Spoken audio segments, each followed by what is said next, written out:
Saya cerita sedikit tentang sejarah Idul Adha.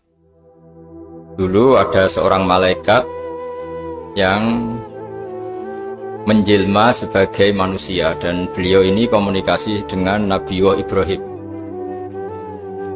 Sebelum saya cerita jauh, saya katakan juga saya ingatkan lagi bahwa cara berpikir kita sebagai mukmin itu harus berpikir awalal khilqah. Awal kita dijadikan oleh Allah Ta'ala, yaitu Nabi Adam materinya dari tanah, nyatanya bisa jadi Nabi Adam. Kita dari sperma, nyatanya bisa jadi manusia dengan konstruksi yang sempurna. Dengan cara seperti ini nanti bayangkan kekuasaan Allah yang tidak terbatas menjadi mudah. Saya teruskan, si malaikat tadi tanya ke Nabi Ibrahim, saya minta kambing kamu. Oh ya, silahkan, asal kamu melantunkan kalimat tasbih. Terus dibaca tasbih, indah sekali, merdu. Bisa minta tambahan kambing? Ya. Sampai beberapa kali. Demi Allah, ini baru kambing, baru hewan. Andaikan anak saya pun, kalau demi Allah saya kurbankan. Singkat cerita, versi riwayat ini, suatu saat Nabi Ibrahim diuji dengan dimintanya anak untuk dikurbankan. Ketika beliau atas nama seorang bapak agak keberatan, terus diingatkan ulang oleh Allah Ta'ala, janji beliau, demi Allah, anak pun saya kurbankan. Walhasil akhirnya beliau melakukan itu. Dan karena Allah hanya menguji, tidak niat betulan supaya anak itu disembelih, akhirnya diganti oleh kambing. Jadilah tradisi kurban itu pakai kambing. Kemudian secara fikih ada padanan-padanan yang cukup menggantikan kambing, yaitu ada sapi, ada unta, dan seterusnya dan seterusnya. Yang menarik dari sekian referensi yang saya baca, dan ini harus disosialisasikan lah. Sebagian versi itu adalah bahwa Nabi Ibrahim ketika diangkat di alam malakut, di alam langit sana, itu ketemu Allah, kemudian Allah tanya, Ibrahim, banyak hamba-hambaku yang durhaka, tidak tahu saya sebagai Tuhannya. Terus kata Ibrahim, usul ya Pak Amidhum, bunuh saja ya Allah. Setelah itu tanya lagi, ada yang zina, ada yang koruptor, ada yang pokoknya dosa-dosa yang buruk sekali.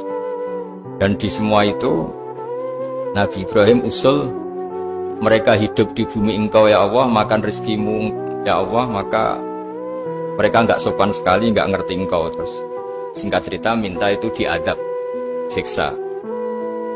Suatu saat, versi referensi ini di kitab Hikam, kalau di kitab saya halaman 15 juz 2, suatu saat Nabi Ibrahim itu diminta sama Allah menyembelih Ismail. Kita ini penting sekali. Setelah disuruh menyembelih Ismail, Nabi Ibrahim komplain, ya Allah, ini anak saya, samratu fuadi, buah hati saya, kenapa engkau seenaknya minta saya sembelih? Gak bisa ya Allah, ini samratu fuadi, buah hati saya. Terus kata Allah, orang-orang yang durhaka yang kamu usulkan supaya saya bunuh itu hamba saya menciptakan mereka, saya mencintai mereka, karena itu ciptaan saya. Anda enak saja usul saya matikan, saya bunuh.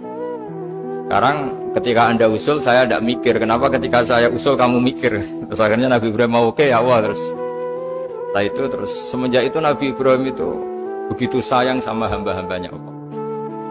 Sehingga dari cerita yang paling masyhur, ketika Abu Bakar As-Siddiq begitu lemah lembut sama hamba-hamba Allah yang lain, Nabi Muhammad mensepadankan dalam hal ini sama Nabi Ibrahim, hati kamu sehalus Ibrahim.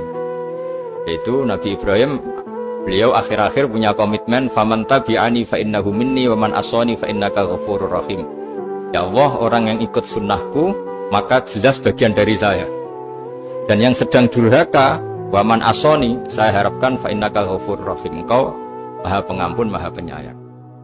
Semenjak itu menjadi sunnatan muttaba'ah bahwa agama ini agama rahmatan lil alamin, bahwa melihat kemungkaran, melihat kebodohan, ketimpangan, itu komitmen kita ini membenahin, bukan menghabisin. Melihat kesalahan komitmen kita ini, in uridu ilal islaha mastata'tu. Komitmen kita ini ingin lebih baik, bukan mengacaukan dunia ini. Semenjak itu terus syariat-syariat Islam disebut anit tabi millata Ibrahim Hanifa, bahwa kita mengikuti millahnya Ibrahim. Sebab itu kemudian setelah ini menjadi sunnatan mutaba'ah. Bahkan banyak ulama yang berpendapat ketika Rasulullah SAW Mi'raj, itu dari sekian Nabi Ulul Azmi yang nggak ketemu itu Nabi Nuh.